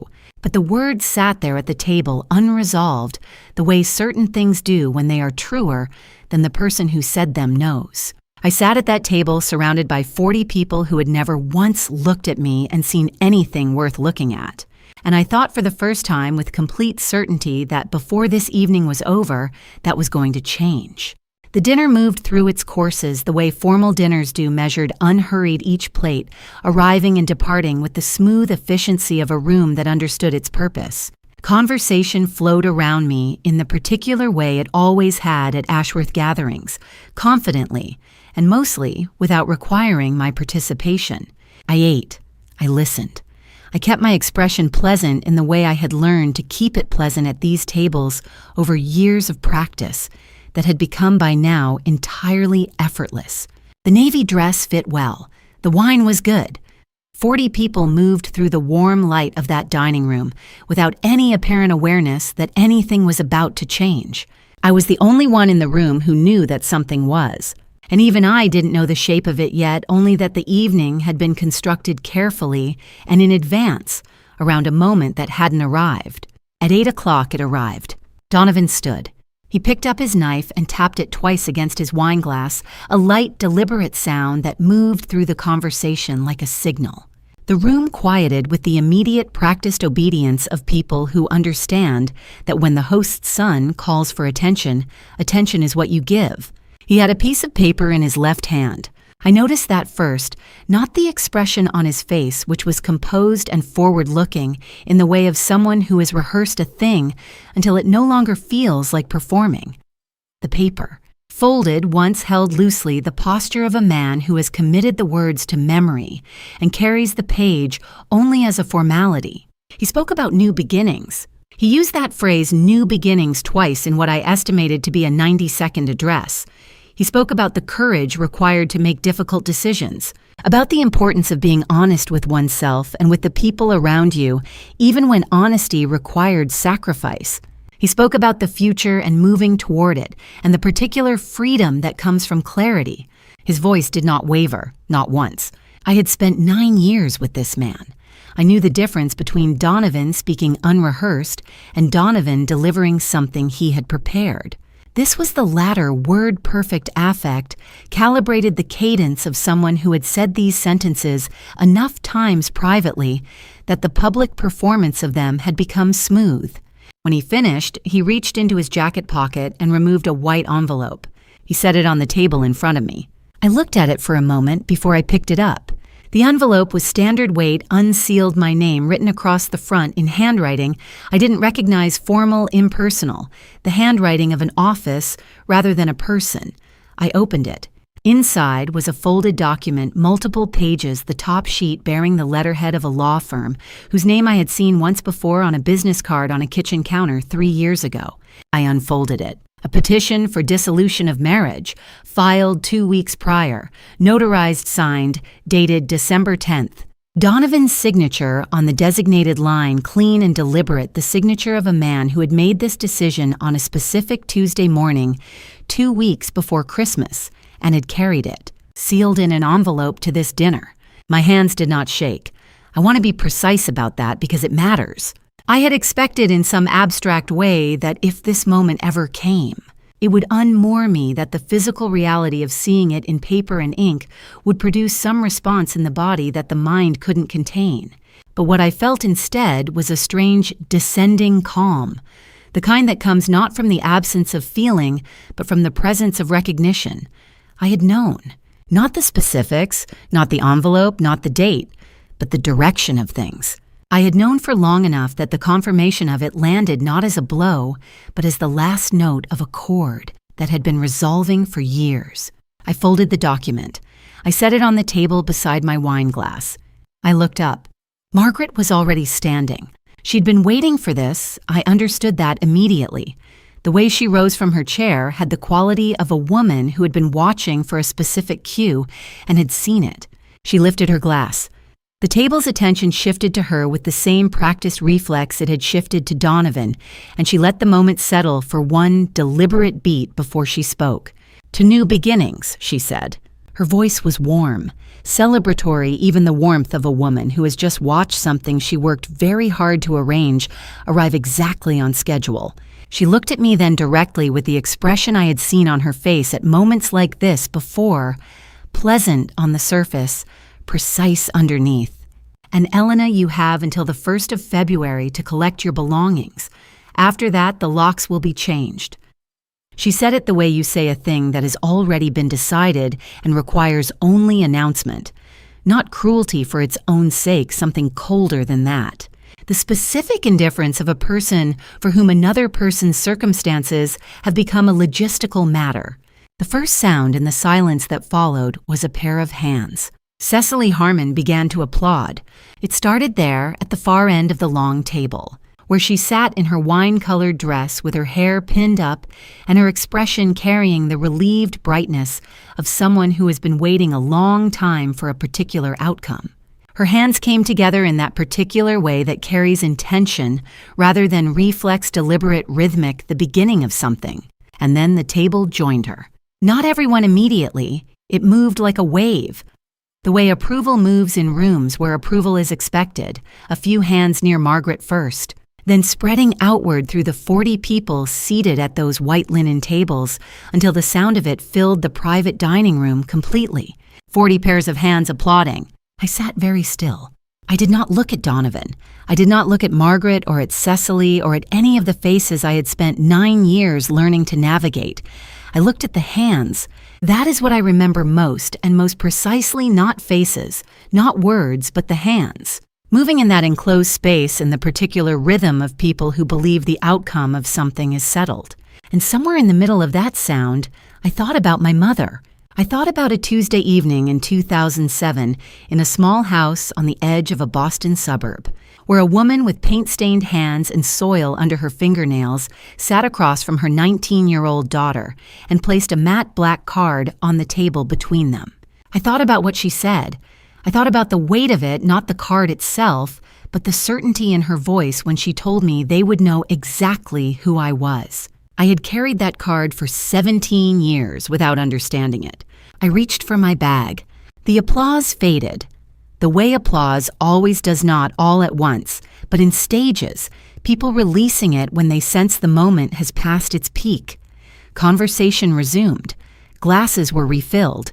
The room returned to itself warm and enclosed and entirely certain of its own version of the evening. I sat with my hands in my lap for a moment longer. Then I reached into my bag. My mother's card was where it always was behind my driver's license in the small sleeve at the back of my wallet. I didn't need to look for it. After 17 years, my fingers knew its position the way they knew the tools in my studio by habit. By the particular texture of a thing handled so many times, it has become an extension of the hand itself. I held it for a moment without removing it. The surface was cool, always cooler than I expected even now, as though it kept its own temperature independent of wherever it had been stored. Matte black smooth, except for the raised silver lettering of a name I had carried with me since I was 19 years old. Rose Mercer. My mother had said, "They will know exactly who you are." 17 years. I had wondered what she meant for 17 years through graduate school, and a studio, and a marriage, and 9 years of Ashworth dinners. I had held this card in moments of loneliness and in moments of doubt, and in the dark of a workshop after the first time someone I loved chose his mother over me. I had never used it because she had said to wait until I truly needed it. I understood sitting at that table on Christmas Eve with a dissolution document folded beside my wine glass that this was what truly needed felt like. I removed the card from my wallet and held it in my right hand. I caught the attention of the nearest server, a young man in a white jacket who'd been moving along the perimeter of the room with the quiet efficiency of someone well-trained in the particular art of being present without being intrusive. He came to my side promptly with the attentive expression of a professional waiting to be useful. "I'd like to settle the bill," I said, "for the evening, for all of it." He absorbed this with practiced composure. "Of course," he said. "I can bring the total when—" "I'd like to settle it now," I said, "for all 40 guests." A brief pause. Not discomfort more, the slight recalibration of someone adjusting their expectations. "That would be a significant total," he said carefully. "The evening's arrangements are quite—" "I understand," I said. "Please use this." I held out the card. At the far end of the table, Margaret's voice rose in the particular way it rose when she had found something amusing that she wanted the room to share. I caught the tail end of it without turning my head, something about the gesture being charming, her tone carrying the light. Dismissive warmth she reserved for things she found more pathetic than threatening. A few people near her laughed. I did not look at Donovan. I had made a decision at some point in the last 15 minutes that I was finished using his reactions to calibrate my own. Cecily, I noticed from the corner of my eye, had tilted her head slightly in my direction. The particular angle of someone observing something they find mildly puzzling. The way you look at a thing you don't quite understand but have already decided doesn't concern you. The server took the card. I watched him look at it the way servers at restaurants of this caliber learn to look at payment instruments with professional discretion, a quick professional assessment. The practiced neutrality of someone trained not to react visibly to what they see. He turned it over once. Then he looked at the front again. The change was not dramatic. It was not the wide-eyed, open-mouthed response of someone encountering a surprise they had no framework for. It was subtler than that, a specific involuntary stillness. The kind that moves through a person's face when what they are looking at requires a rapid internal recalibration of what they thought they were dealing with. He read the name on the card. Then he read it again. I saw the exact moment the two things connected in his mind, the name on the card and the name of the place where he was standing. It moved across his face in less than a second, contained and professional but present. He was well trained. But some things are difficult to fully contain. He looked up at me. I met his eyes. "Please excuse me for one moment, ma'am," he said. His voice was steady, courteous, the voice of someone maintaining composure with the specific focus of a professional doing their job correctly. "I need to speak with our manager." "Of course," I said. He moved across the room without hurrying briskly, with purpose, but without the kind of visible urgency that draws attention. He pushed through a door on the interior wall, a door with a small brushed metal sign that read, "Private," and it closed behind him with the quiet, definitive sound of a well-fitted door in a well-built room. I turned back to the table. The conversation had continued without interruption. Margaret was speaking to the woman on her left about something involving a property on the Cape. Donovan was engaged with his cousin on some point about a shared ski trip being planned for February. The dessert course was being cleared from one end of the table, small plates removed with the same unhurried efficiency as everything else this room produced. 40 people resuming the evening. I straightened my posture slightly. I placed my hands on the table, one folded over the other. I looked from the outside like a woman waiting patiently for a server to return one unremarkable moment in an evening full of them. No one looked at me. No one had any reason to. The door marked private remained closed. I did not count the seconds. I was not impatient. Patience, real patience, the kind built from years of working with your hands on things that cannot be hurried, is not the absence of feeling. It is the decision to let a thing move at the speed it requires because you understand that forcing it produces damage rather than result. Whatever was happening behind that door was happening at the speed it needed to. I sat in that dining room on Christmas Eve surrounded by the warmth and the crystal light and the low hum of 40 conversations that had already decided how this evening ended. and I felt my heart doing something I had not felt it do in a very long time. Not racing, not hammering, not the anxious, effortful beat of a person bracing for impact. Still, completely, absolutely still. The way still water is still not empty but settled, full of depth and entirely at rest. The door marked private opened at 8:22. I know the time because I had been watching the minute hand of the wall clock above the service entrance without meaning to the particular, involuntary focus of a person whose mind has gone very quiet and fastened onto something small and neutral while it waits. 2 minutes and 40 seconds had passed since the server went through that door. I had counted them without deciding to count them. What came through the door was not the server. The man who walked out was in his early 50s, dressed in a charcoal suit of the kind that is not purchased so much as commissioned the fit, too precise the fabric too considered, for anything off a rack. He moved with the unhurried, weight-forward stride of someone who is accustomed to rooms adjusting to his presence rather than the other way around. Not hurried but purposeful in the specific way of a person who has just received information that requires immediate and careful management. He crossed the dining room without looking at any of the 40 people seated at the tables. His eyes were fixed on a point that became, as he drew closer, my face. He stopped beside my chair. "Ms. Mercer," he said. 2 words. He said them quietly with the particular quality of someone who has said important things in front of large groups before and knows that volume is rarely what produces impact. His expression was composed professional and carrying beneath it the specific gravity of a man who understood fully what he was doing. "We were not aware you would be joining us this evening. I apologize that we were not better prepared to receive you." The table went quiet. Not all at once it moved the way silence moves in a room full of people when something unexpected occurs.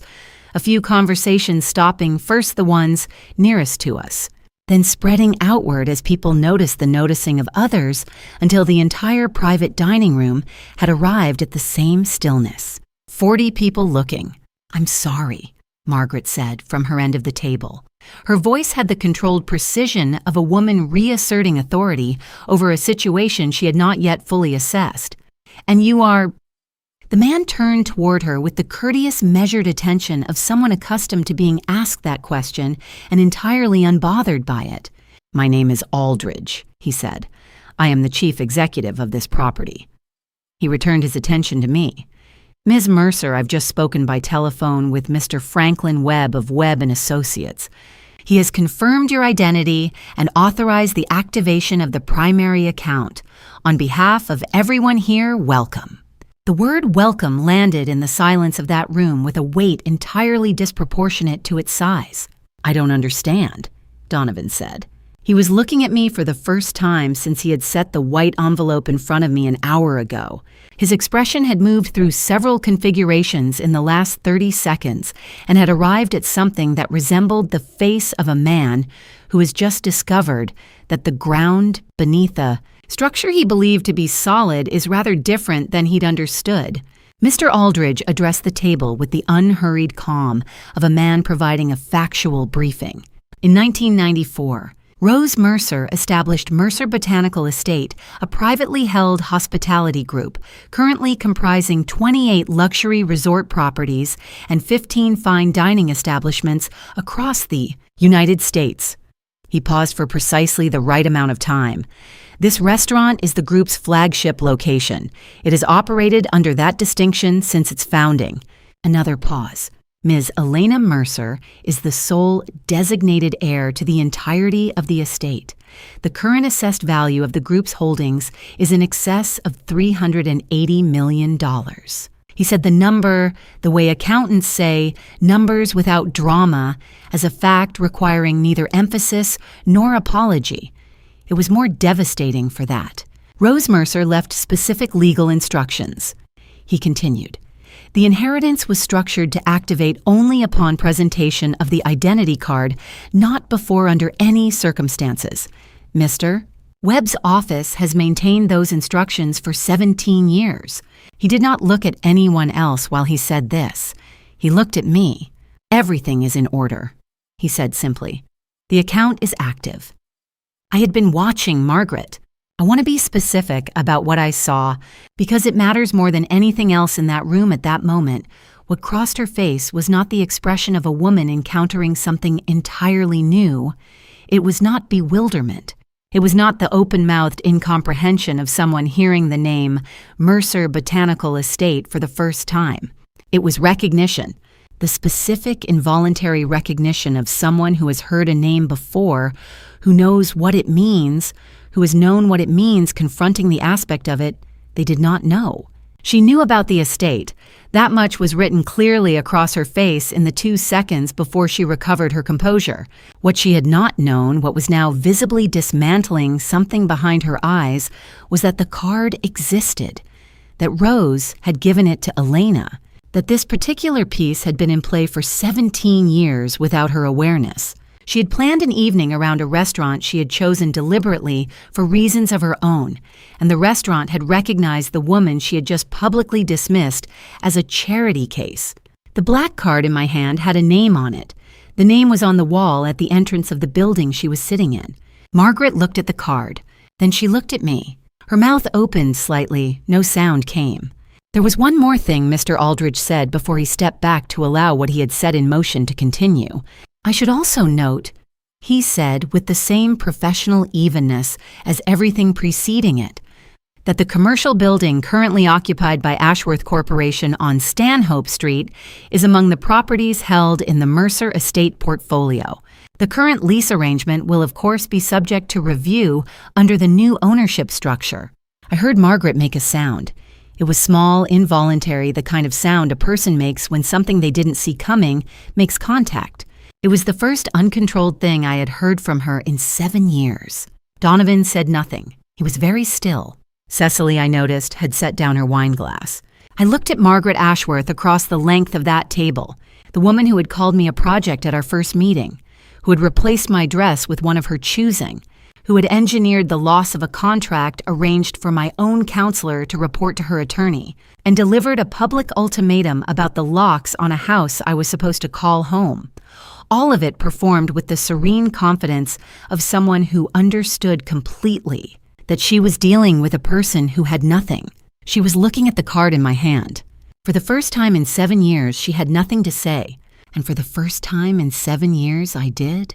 15 minutes is long enough for a room to understand that something has changed permanently. By the time Mr. Aldridge had finished speaking and stepped back with the composed discretion of a man who understood the difference between delivering information and inserting himself into its aftermath. The dining room had reorganized itself around a new center of gravity. 40 people who had spent the last hour performing the easy confidence of those who know how an evening will end were now sitting with the particular stillness of people who had just discovered they did not. Margaret had recovered some of her composure.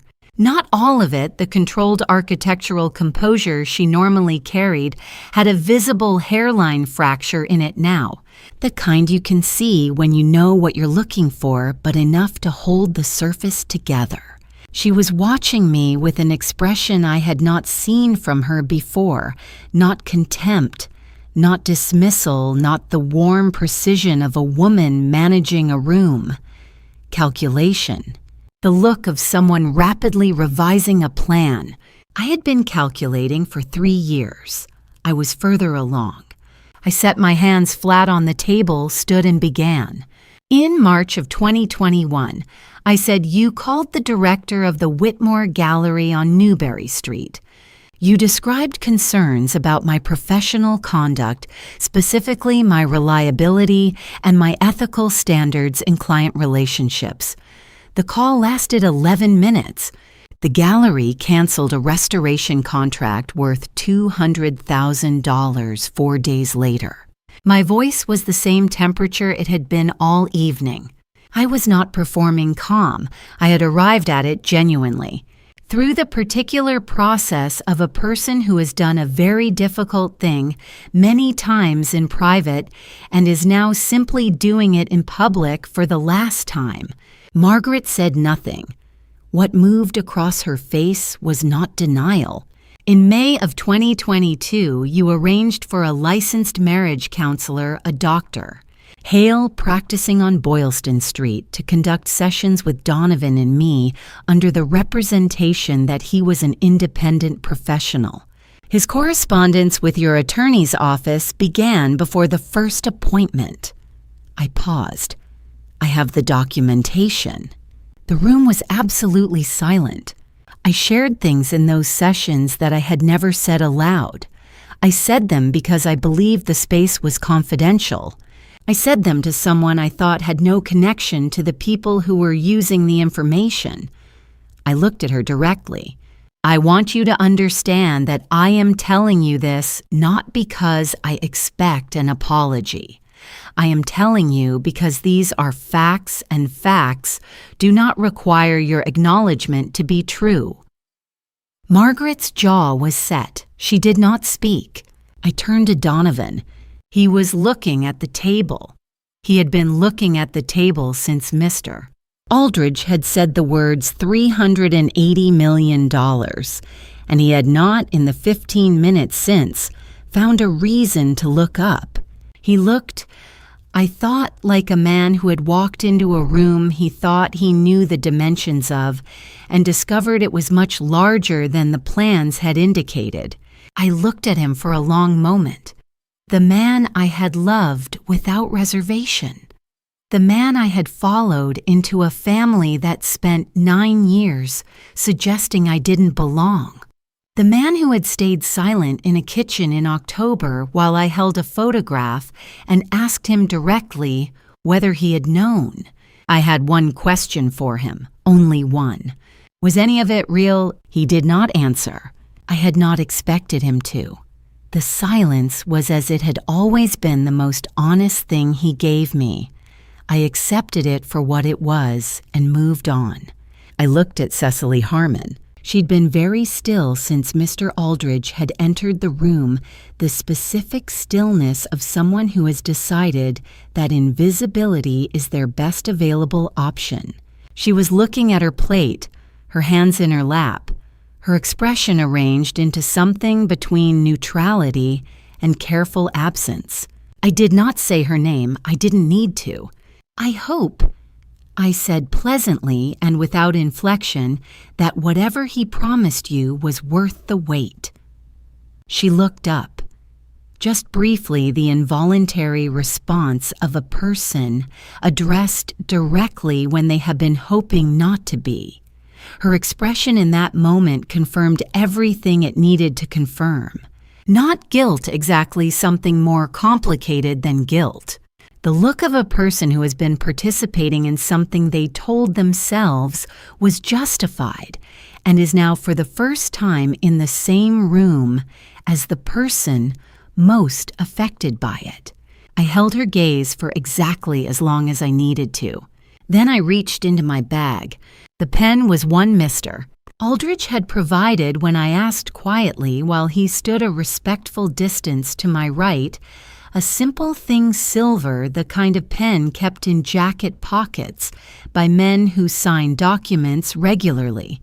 He was as he had been since he walked through that door, entirely professional, a man doing his job in unusual circumstances with complete composure.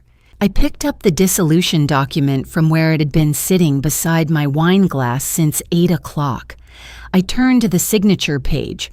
Donovan's name was already there, signed December 10th, 2 weeks ago in an attorney's office on a Tuesday morning while I had been working in my studio, probably stabilizing the margins of a botanical print with a brush no wider than a matchstick.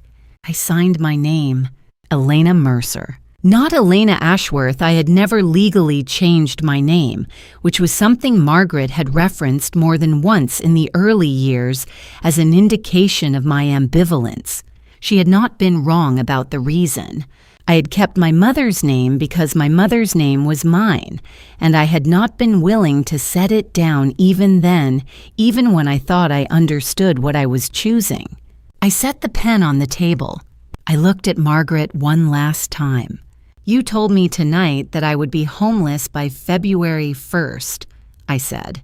I want you to know that the building on Stanhope Street that your company currently operates from is part of the Mercer estate portfolio. The lease terms will be reviewed under the new ownership. My attorney will be in contact with yours tomorrow morning." I said it the same way Mr. Aldridge had delivered his information, without drama, without satisfaction in the theatrical sense, as a fact that required only statement. Then I picked up my coat from the back of my chair. I put it on, I straightened the collar, I picked up my bag, and I walked out of that dining room through the marble-floored entrance of a restaurant that had been my mother's since 1994, and through the front door and into the night. I did not look back. There are doors that once you walk through them should stay closed. That was one of them. The cold hit me the moment the door closed behind me. Not harshly, it was the particular cold of a Christmas Eve in Boston clean, and still the kind that doesn't push against you so much as settle around you, like the city itself exhaling after a long-held breath. I stopped on the sidewalk outside the entrance and simply stood there for a moment, not going anywhere, not thinking anything specific, letting the temperature find its way through the wool of my coat and remind me that I was outside. After hours in that dining room outside felt like something I had forgotten the texture of. Snow was falling, not heavily, the thin, quiet kind that arrives without announcement and accumulates without drama, each flake landing and staying where it fell, with no particular urgency. It had dusted the sidewalk, already a thin white layer over the dark concrete, and it was settling on the roofs of parked cars along the street and on the shoulders of my coat, and on the bare branches of the ornamental trees someone had strung with small white lights at the edge of the block. I tilted my head back and looked up at it for a moment. Then I let out a breath I felt like I had been holding since March of 2021. I don't know how long I stood there. Not long, probably a few minutes at most, the kind of interval that feels longer when the mind goes quiet and stops measuring itself against the next thing on a list. There was no next thing on a list. For the first time in years, the immediate future contained nothing that required management or preparation or careful navigation. It was just the snow and the cold and the small white lights and the sound of the city moving through its Christmas Eve at a gentler pace than usual. I thought about my mother. Not in an effortful way, she arrived the way she always did in moments like this, without being summoned, as though certain qualities of light or cold or quiet simply carried her with them. She had loved winter. She had said once that she liked the way snow made cities. Honest covered everything in the same color, flattened the difference between the grand and the ordinary, made the whole landscape start from the same place. I thought about the Christmases we had spent together in the small house at the edge of the city before everything. The window in the front room that looked out over the yard where we would sit in the evenings, with the lights off inside so we could see the snow better, just the two of us. With mugs of something warm and the radio on low, not talking much, because there was nothing that needed saying. She would bake in the afternoons something with cinnamon and apples, always the same recipe, the smell of it filling every room in the house and staying there for days afterward. We didn't do anything elaborate. We didn't go anywhere special. Those were the Christmases I remembered most clearly, not because anything extraordinary happened in them, but because nothing needed to. We were simply together in a warm room watching the snow. I hadn't had a Christmas like that in a long time. Standing on that sidewalk, I understood that I had been missing it for years, without admitting to myself that I was missing it. My phone was in my coat pocket. I took it out and called Diana. Diana Calloway had been my closest friend since the first week of graduate school. When we had been assigned adjacent studio spaces and spent the first semester arguing amiably about restoration methodology and sharing bad coffee from a machine in the hallway that charged $1 and delivered approximately half a cup, she had sat alone at a corner table at my wedding because the Ashworths had placed the seating cards and had not prioritized her proximity to anyone. She had never once said anything unkind about Donovan to my face, which was its own form of loyalty. She had understood, I think, that I needed to reach certain conclusions on my own schedule. She picked up on the second ring. Lena. Her voice had the immediate awake quality of someone who has been waiting for a call without knowing they were waiting for it. "Are you okay?" "I'm okay," I said, and I meant it, which surprised me slightly, not because it was untrue, but because I hadn't tested the statement before saying it and discovered it to be accurate mid-sentence. I told her what had happened. Not all of it, the full account, would take longer than a sidewalk in falling snow, but the shape of it, the dinner, the envelope, the card, Mr. Aldridge, what I had said before I left. There was a brief silence on her end. "Come over," she said. Simple as that. The particular directness of someone who has been a friend long enough to know that some moments don't require elaboration. "I will," I said. "I need to stop somewhere first." She didn't ask where. She just said she'd be up and that there was wine and to drive carefully in the snow. I said I would. The studio was a 20-minute drive from the restaurant through streets that were quieter than usual. The Christmas Eve traffic having thinned to the occasional car moving slowly through the new snow. I parked in the small lot beside the building and sat in the car for a minute before going in. Then I unlocked the door, reached inside to flip the lights on, and stepped in. The smell reached me before my eyes had adjusted to the light, the specific layered scent of the studio at Rest Linseed oil and mineral spirits, and the faint, dry warmth of old wood, the smell of work that has been done carefully and over time, accumulated in the walls and the workbench and the shelves of materials along the back wall. The smell of something I had loved since I was a child, watching my mother move through a different version of the same kind of room. The pieces in progress were where I had left them, a landscape in the early stages of cleaning, the surface still clouded with old varnish, a gilded frame with a hairline crack along the lower right corner, a small oil study unsigned. The kind of thing that has no monetary value and all the value in the world to the person who cares for it. I stood in the center of the room and looked at all of it. And then quietly, without drama, without warning, I started to cry. Not the sharp, broken kind of crying that comes with pain. Something slower and more complete, the kind of release that happens when a pressure has been building for long enough that the body simply decides in its own time that the holding is over. It came from somewhere low and central and moved through me without resistance, and I let it, because there was no one here to perform steadiness for, and because I had earned the right to this particular kind of quiet. After a while, it passed. I wiped my face with the back of my hand.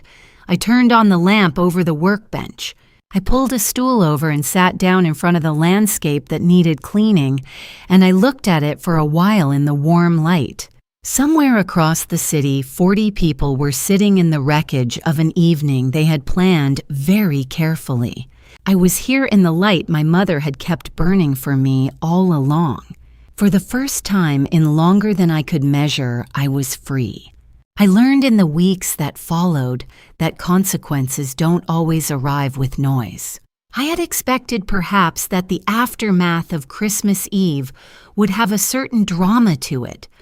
urgent calls, raised voices, the visible machinery of a situation coming apart at its seams. Instead, what followed was quiet, methodical. The particular kind of quiet that belongs to things that have been set in motion by a signature on a document which then move forward at the pace of institutions rather than emotions. January arrived with the clean indifference of a new year that had no interest in anyone's unfinished business from the previous one. I went back to work. The botanical landscape I had been cleaning in the days before Christmas was waiting for me on the workbench, exactly where I had left it. I finished the cleaning. I began the stabilization. The work proceeded the way it always proceeded, slowly, with attention, one small decision at a time. And in the background, at a remove that felt appropriate, the rest of it unfolded. The first formal action came in the second week of January.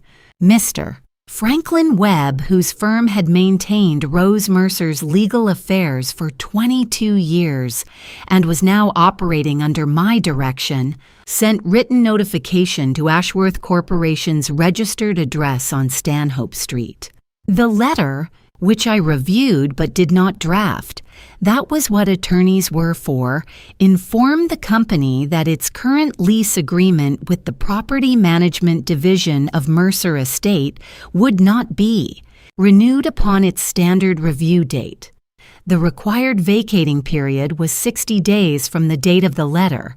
I was told by Mr. Webb's associate who handled the follow-up that the letter had been received and signed for on a Thursday morning. I was in the studio that Thursday morning working on the gilded frame with the hairline crack along its lower corner. I applied the consolidant with a fine brush, held the joint together carefully, and let it set.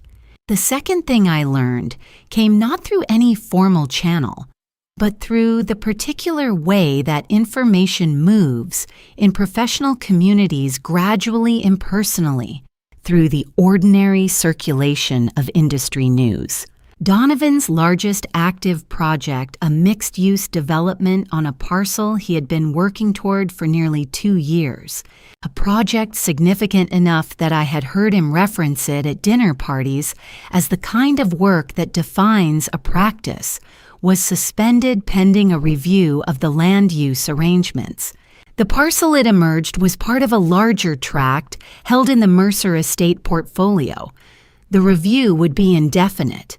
I did not learn this from Donovan. I learned it from a passing mention in a conversation I had with a client who moved in adjacent professional circles, and who mentioned it the way people mention industry news without particular weight, as one item among several. I received it the same way, as a fact, one that had moved through the proper channels at the proper pace without requiring anything further from me. Cecily Harmon, as far as I could tell from the absence of any information about her, had effectively withdrawn from the Ashworth orbit by the third week of January.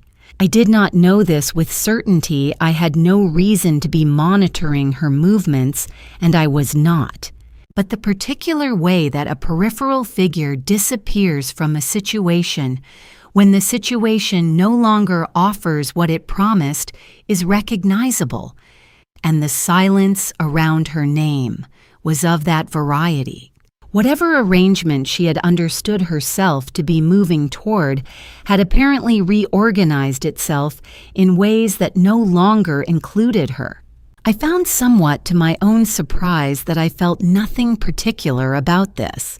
Not satisfaction, not sympathy, just the mild, impersonal acknowledgement of an outcome that had always been among the likely ones.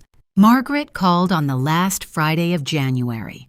I was driving back from a client meeting in Cambridge when my phone connected through the car's speakers and her name appeared on the screen. I looked at it for the length of one traffic light. Then the light changed, and I let it ring through to the message service.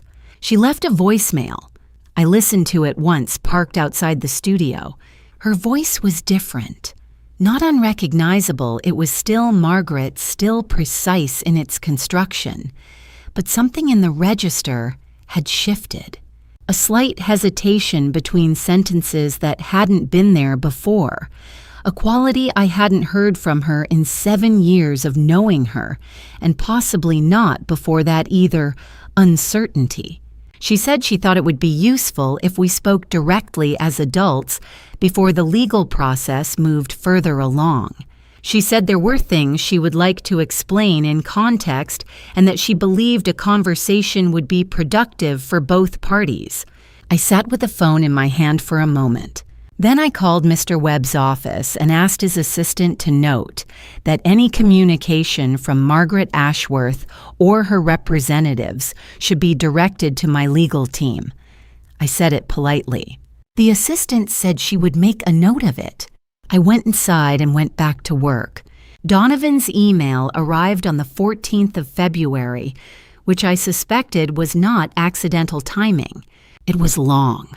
Several pages in the way that emails become several pages when the person writing them is trying to do too many things at once. Explain and justify and apologize and appeal, all in the same document. I read it from beginning to end because I had spent 9 years with this person, and I thought the least I could do was read what he had written. When I finished, I set the phone down on the workbench. I didn't respond. Not because I had nothing to say, but because I had already said what I needed to say in that dining room on Christmas Eve, at a table with 40 witnesses and a pen from the chief executive of my mother's company.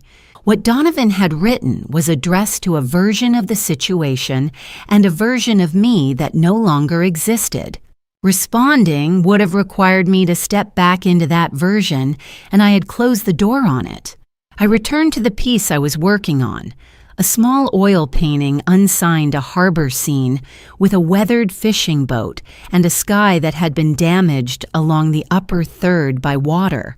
I was in the early stages of retouching careful, incremental, matching tone and texture so precisely that the intervention would eventually become invisible. That was the goal always. Not to erase the damage, but to restore integrity, to return the thing to what it had been before someone handled it badly. It was in the 3rd week of February that I began spending time in the archive rooms. Mercer Estate maintained document storage in 2 climate-controlled rooms at the property management offices on Commonwealth Avenue, decades of records organized by year and category, the accumulated paper record of everything Rose had built over 30 years. Mr. Webb's team had been working through the operational files, but the personal and historical records were a separate matter, and no one had touched them yet. I started going in on Tuesday and Thursday afternoons. I didn't have a specific objective. I told myself I was familiarizing myself with the history of what I had inherited, which was true as far as it went. But there was something else underneath it, a sense not yet attached to any specific evidence that the story of how Mercer Estate came to be built and how it came to be hidden was not yet complete. That my mother, who had kept the most significant part of her life entirely separate from the life she shared with me, had done so for reasons I had only partially understood. I moved through those boxes the way I moved through damaged surfaces carefully, without forcing anything, looking for what was there rather than what I expected to find. I was beginning to understand that my mother hadn't simply left me a company. She had left me a story, and I hadn't reached the end of it yet. I found the red-tabbed folder on a Tuesday in April. 6 weeks of careful searching through Rose's archive had taught me her organizational logic, chronological, precise nothing misfiled, which was why the folder near the bottom of the 2004 to 2006 box felt deliberate rather than forgotten. Someone had placed it there knowing it would eventually be found by the right person. I carried it to the reading table and opened it slowly. What I found inside required a phone call to Mr. Webb. He called back 2 weeks later on a Thursday afternoon, with the measured tone of a man who has spent 40 years delivering difficult information and has learned that precision is a form of kindness. In 2005, Rose had been developing the largest project of her career, a resort complex in western Massachusetts that would have doubled the estate's footprint. The project required an external partnership for the land use permissions. Margaret Ashworth, whose family held a controlling interest in the development group involved, had approached Rose privately that year with an offer to acquire Mercer Estate outright. Rose had declined. What followed was not accidental. Margaret had distributed specific information incomplete, selectively framed, to the financial contacts whose confidence the project required, not fabricated. Worse than fabricated true details arranged to produce a false impression. The partnership withdrew. The project collapsed. Mercer Estate survived because Rose was too careful a builder to be brought down by one failed development. But the recovery had cost her 2 years of working at twice her previous pace. The toll on her health had been significant and swift. Rose had been diagnosed in 2006. She passed in 2007. The 20-year statute of limitations has expired. Mr. Webb said at the end of his account, "There is no legal remedy available. I want you to have that information clearly." "I understand," I said. I thanked him and set the phone down. I sat with that knowledge for a long time, not with anger, or not only with anger, with something more complex, the particular grief of understanding fully, and finally the shape of a loss you'd always known was larger than it appeared. My mother had not simply fallen ill. She had been worn down deliberately by someone who wanted what she had built and took something irreplaceable when she couldn't have it. Justice in the legal sense was no longer available. I had already understood before Mr. Webb confirmed it that this would be the case. What had happened in a dining room on Christmas Eve was not a substitute for that it was simply its own thing, complete in itself. I did not need to reopen what had already been closed. I went back to the studio the following Saturday the way I always did. The painting on my workbench that morning was a landscape, a New England autumn scene, unsigned, the kind of modestly skilled work that had genuine feeling in it, even if it lacked technical ambition. The frame was older than the canvas, ornate and slightly oversized, the kind of frame that had belonged to something else before being repurposed. When I removed the canvas to examine the frame's condition, the envelope fell out of the gap between the backing board and the inner edge of the frame's lower rail. It landed on the workbench without drama. A standard envelope aged to the color of old cream sealed. My name on the front in handwriting I would have recognized anywhere. "For Elena, when you find this." I sat down on my stool. I opened it carefully the way I handled everything fragile. The letter was 3 pages handwritten, dated autumn 2006, the year of her diagnosis, the year before she gave me the black card and told me to wait. She wrote the way she talked, directly without sentiment, as decoration with the particular warmth of a person who trusted the person they were writing to. She explained why she had kept the estate separate, not because she doubted me, she was clear about that specific in the way that matters. She had watched me grow into someone with her own sense of what mattered, her own way of measuring the world, and she had not wanted wealth to arrive before that person was fully formed. "Money changes the questions people ask of you," she wrote. "I needed to know you had found your answers first." She wrote about the card. She had left instructions with Mr. Webb that it would activate only upon presentation, never automatically, never on a schedule. She wanted the timing to be mine. She wrote, "You will know when you need it, and when you use it, you will already be exactly who you need to be." The final paragraph was short. I read it twice. "The people who loved you when you had nothing are the only ones worth keeping when you have everything. You have always known how to love, my dear. Now you know how to stand on your own." I folded the letter along its original creases. I held it for a while. The morning light came through the studio windows and fell across the paintings on the work table, across the half-cleaned landscape, across the ornate frame that had kept this letter safe for nearly 2 decades. My mother had hidden it in the kind of place she knew I would eventually reach, not in a bank vault, not with her attorneys, but inside a damaged thing waiting to be restored. She had known me completely.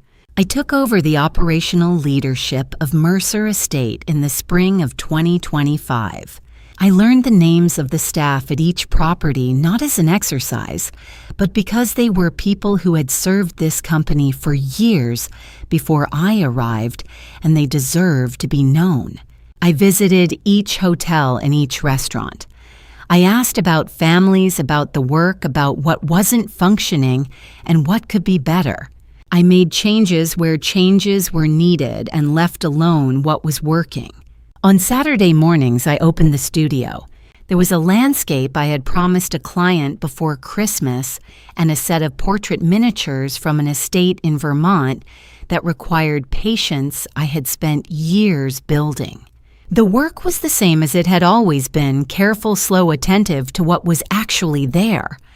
I had not stopped being the person who found value in broken things.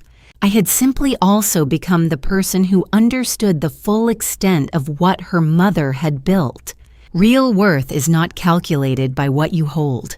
It is measured in how you treat people when nothing requires you to treat them well, when no one important is watching, when there's no advantage in kindness and no cost in its absence.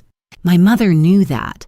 She built 30 years of something extraordinary and never once mentioned it at the dinner table because the dinner table was for being present with her daughter. That was to her the more important thing.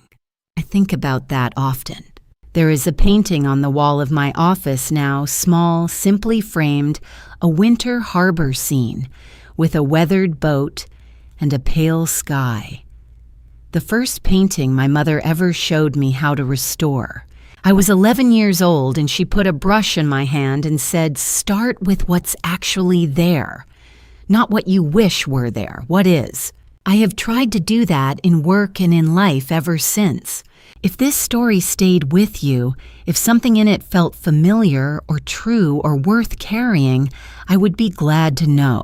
Leave a thought in the comments or share it with someone who might need to hear it. And if you want to hear more stories like this one, the subscribe button is right there, and it costs you nothing but a moment. Thank you for listening all the way to the end. It means more than you know. Looking back, I spent 8 years inside a story of family betrayal. I kept trying to rewrite into something it never was. I told myself patience was love, that endurance was loyalty. I was wrong. Don't do what I did. Don't shrink yourself to fit a room that was never built for you. Don't confuse someone's willingness to take from you with proof that you belong with them. Family betrayal doesn't always arrive loudly. Sometimes it wears a dinner invitation and a carefully chosen dress. I'm not proud of how long I stayed, but I am grateful for what I found on the other side. My mother built something extraordinary in silence and waited until I was ready to receive it. I believe God withholds certain things not to hurt us, but to protect us, until we become who we need to be to carry them. What came from that Christmas night wasn't family revenge in the way people imagine. People expect family revenge to look like fire. Mine looked like a black card placed quietly on a table, because the most powerful form of family revenge is becoming undeniable.